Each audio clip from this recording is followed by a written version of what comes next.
पुण्यातील कुख्यात गुंडांमध्ये नेत्यांसोबत फोटो काढण्याची चढाओढ लागलेली आहे। एका नेत्यासोबत फोटो काढला तर दुसरा एक गुंड हेमंत दाभेकरनंही खासदार श्रीकांत शिंदेंसोबत फोटो काढून घेतला। सत्तेची सावली मिळवण्यासाठी गुंडांमध्ये जणू शर्यतच लागल्याचं दिसतंय।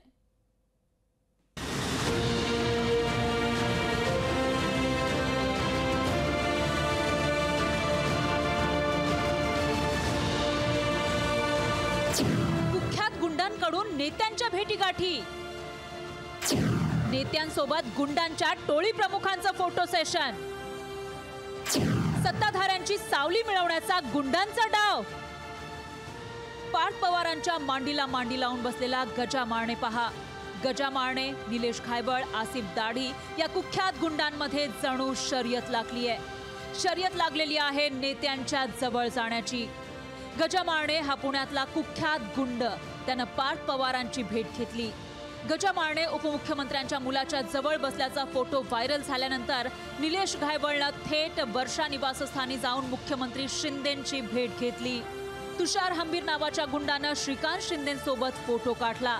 हे कमी की काय, दुसरा एक गुंड हेमंत दाभेकरनंही खासदार श्रीकांत शिंदेंसोबत फोटो काढून घेतला।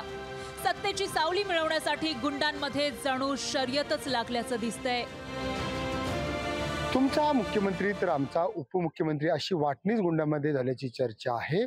नेत्यांशी सलगी असली तर पोलिसांची भीतीच नाही असा संदेश देण्याची जणू गुंडांमध्ये शर्यतच लागली आहे। गुंडांमध्ये निर्माण झालेल्या या मानसिकतेला काही राजकीय नेतेही जबाबदार असल्याचं सांगितलं जातंय।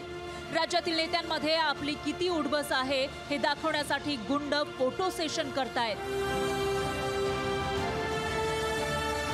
अलीकडचे गुंडांचे नेत्यांसोबतचे फोटो पाहून नेत्यांनीही आता आपल्यासोबत कोण फोटो काढतो, गर्दीत कोण भेटायला येतो, त्याला फोटो काढण्यासाठी कोण आणतं याची काळजी घेण्याची गरज निर्माण झाली आहे।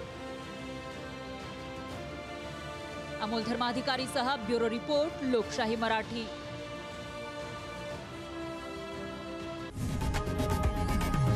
लोकशाही मराठी, ऐका, पहा, जागरूक रहा।